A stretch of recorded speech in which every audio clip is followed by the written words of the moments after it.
Hello, beautiful famo swines. It is now the year 2017, which means that it is the end of the Sun and Moon pre-bank era. And as such, I would like to share with you my first ever top 10. And being as I'm sure you're able to read and you saw the title, you already know what it is. My top 10 favorite Pokemon brought to us in Pokemon Sun and Moon. Now, this list was extremely tough for me because there's a lot of Pokemon to love from Gen 7. And in my opinion, narrowing it down to 10 is just a tough ask for anyone to do, but I did it. I did it anyway. So I'm done. And looking at this list, I feel like there's a lot to be revealed about myself as a trainer, but let's just dive into it. Let's get it going. Number 10, Turtonator. This mon right here is why I sometimes call myself the Turtle King when I'm recording, because I love using this mon. It can be a cheeky pick because it has great bulk and a very strong signature move in Shell Trap that takes advantage of its great 135 defense and fires off a 150 fire special move after receiving physical damage for that turn. That'll hurt anything that doesn't resist it because it's coming off the respectable 91 special attack stat, and that is 150 base power before stab. So that is going to be a very hard hitting move. And I'm not going to lie to you though, while this mon is bulky and you can use it as a utility mon just to be cheeky, it's kind of hard to use, and I found it tough to use. But when I do find something that works, it's always a good time because it's look at the thing, it's awesome. It's a turtle and a dragon and a fire type, so it's not weak to ice or fairy. That's pretty dope. Number 9, Golem Alolan form. The Alolan finds itself placed at number 9 on the list because of its versatility as a good supporting member of your team.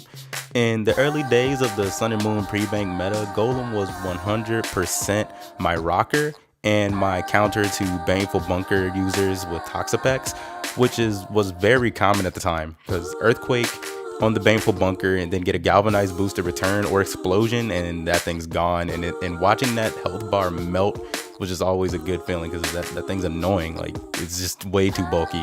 But the thing that puts this on the list more so than that is its uses as a utility, as a supporting mon, because basically classic Golem sturdy rock explosion set is something you could still use with this and have a different typing. Instead of being 4 times weak to water, you're 4 times weak to ground, which, I mean, that's up to you if you're cool with that.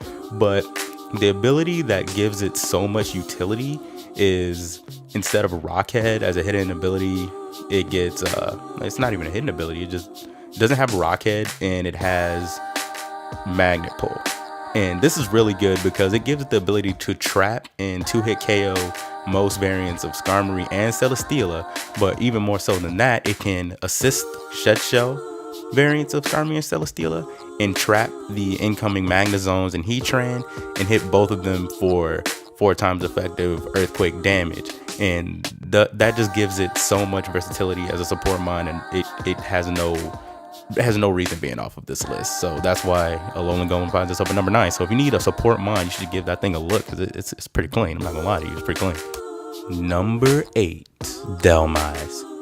Mr. 3-Stab is here, ladies and gentlemen. I say that because alongside of its natural Ghost and Grass stab, the Steel Worker ability gives Dhelmise stab on the Steel type moves, which means it gets stab on the signature move Anchor Shot that will come off at 120 power after the Steel Worker boost, and anything that doesn't resist will be hurt severely, and if it lives, they'll be trapped, preventing them from switching.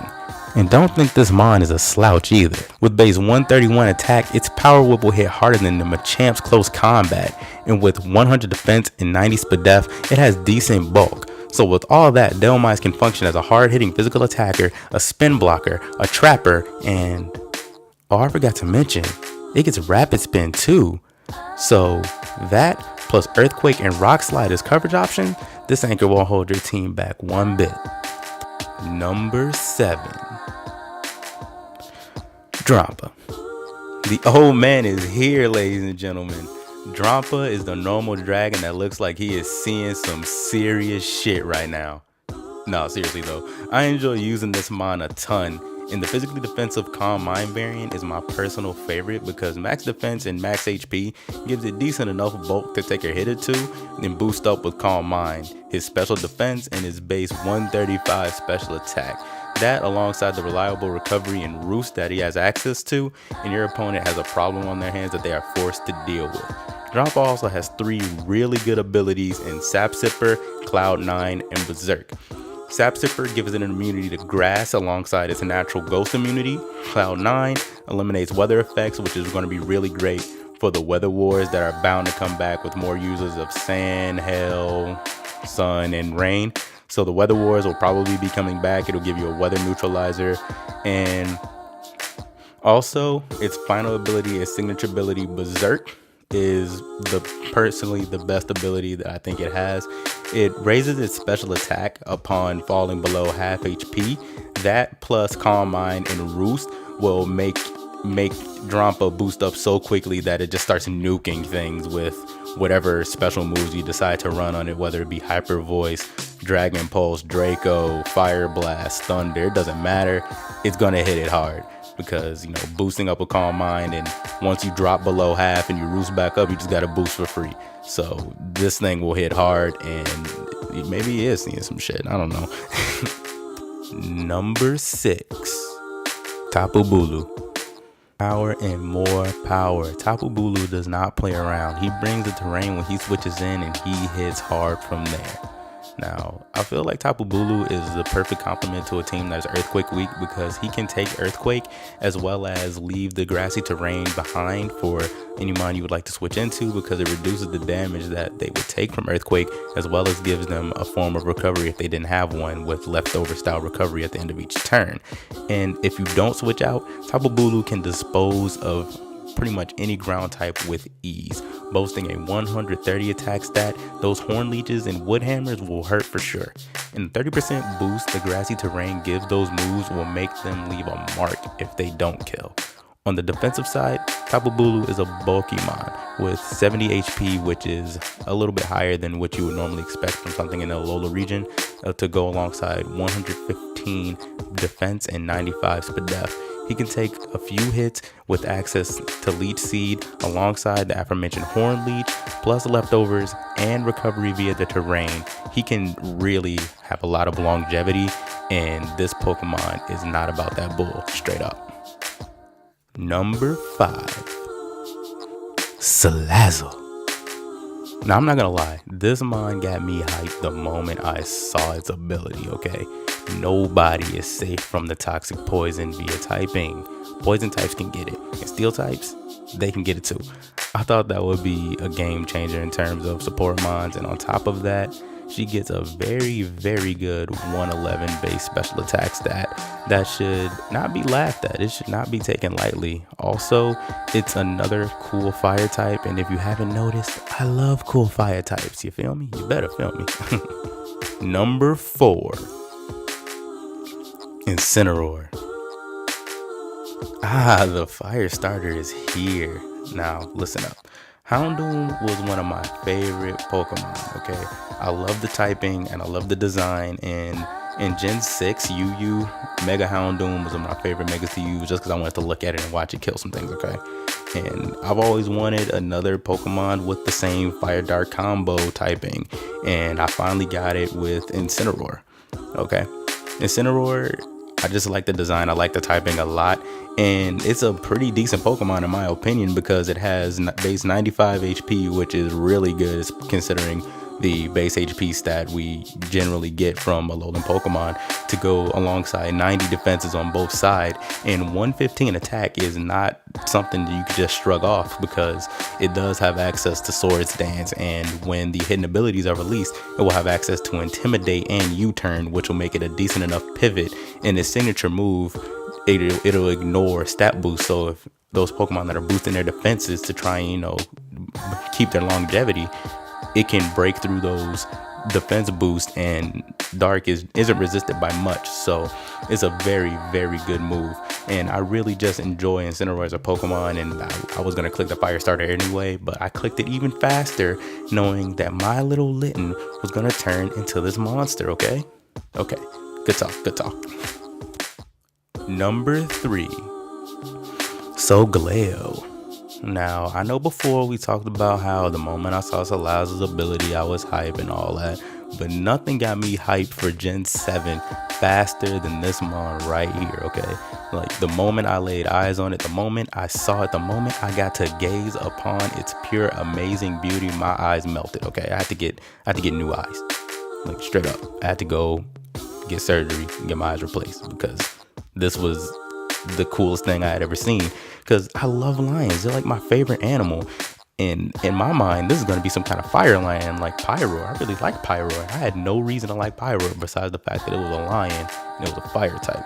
So when I saw its typing was Psychic Steel, admittedly, I was pretty upset. Like, I was a little sad at first, but I got over it once I thought about it and realized what that does defensively. I mean, it has the same typing as Metagross, which resists a ton and has an immunity to poison. So I got over it pretty fast. Plus, it does get Flare Blitz alongside Splash, so you can use Z Splash to make your attack stat monumental. All right, like monumental. But off design alone, this mon gets on the list. Like, even without all that, it gets on the list. Without its monster defenses, without its high attack stat, this mon gets on the list off design alone. And whoever thought it up needs a raise.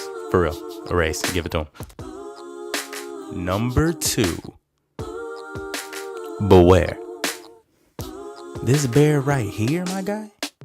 This bear right here. Honestly, didn't know what to expect about this bear right here. I seriously didn't know what to expect the first time I saw Beware because it looks like a straight up derb. I mean, especially when you look at Stuffle, this thing's like a straight up fool. But I was wrong, okay? I was wrong. Do not sleep on this mon because that will be the last mistake you will ever make. Because Beware's ability, Fluffy, makes physical attackers work for every bit of damage because it halves the damage that it takes. I've used the sub bulk up set with Hammer Arm and Shadow Claw, and let me tell you, that was all I needed for coverage. And then when you start boosting, you can end up with over 1,000 attack and defense, and from then start clicking moves and watch Pokemon die. Just watch them fall to the bear as it stares, never blinking, always watching. Also, I love how in the anime he just scoops up Team Rocket and then leaves. Now, before we go on to number 1, I just want to throw in a few honorable mentions. These were mons that were on the list at one point, but as I started putting it together and remembering things, they just got pushed off, and I didn't want to leave them out entirely because that wasn't fair. They were here first. Those being Muddadale, Tapu Koko, Vikavolt, and Zygarde Complete Form.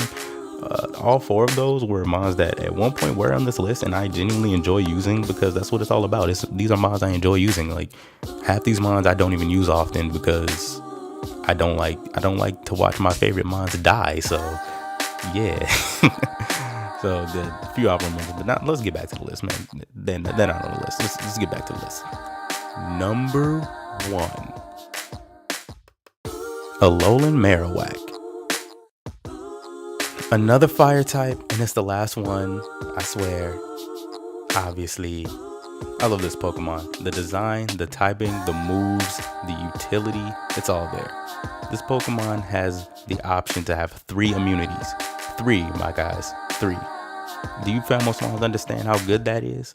Alongside Cursed Body, which can be a problem for Choice Lock sweepers who get disabled, but the real star of the show lies in the other abilities shared with Marowak. Classic Lightning Rod and Rockhead, both of which get more use out of Alolan Marowak than it ever did out of a normal Marowak. Lightning Rod gives Marowak that 3rd immunity, being electric, to go along its natural immunity to normal and fighting, which is much better than using it on normal Marowak because Lightning Rod just draws all electric attacks to you, which you are immune to. But Lightning Rod, I mean, you're immune to it because of Lightning Rod, and you were a ground type, so you're going to be immune to it anyway. So I always thought that was really stupid. Alongside, there's a resistance to fairy, grass, fire, bug, and poison, make it a tough mon to get rid of. Now, you throw in access to Will-O-Wisp, and it can be a bad time for your opponent. But if offense is more your style, you have access to Thick Club Boosted, Stab, Flare Blitz with no recoil damage when using Rockhead. I don't know why I would have to tell you why that's good. And you get access to Swords Dance. So you get Swords Dance, Thick Club Boosted, Flare Blitz with Stab, and you don't have to worry about recoil damage. So if you have a team with webs, or if you speed pass to this mon and he could just start taking things out, watching things melt and not have to worry about taking recoil damage. And that's something that is invaluable for a hyper offense style of play. You still here? That's it. It's over. Why are you still here? Well, since you are still here, I guess I should tell you to leave a like and a comment if you had a good enough time, or if you just have something that you would like to say to me. And if you really enjoyed me, please don't forget to subscribe and join the great family Swine Herd, and we'll have lots of fun together. I hope you guys have a great day, and I hope you enjoy the rest of your year. Goodbye.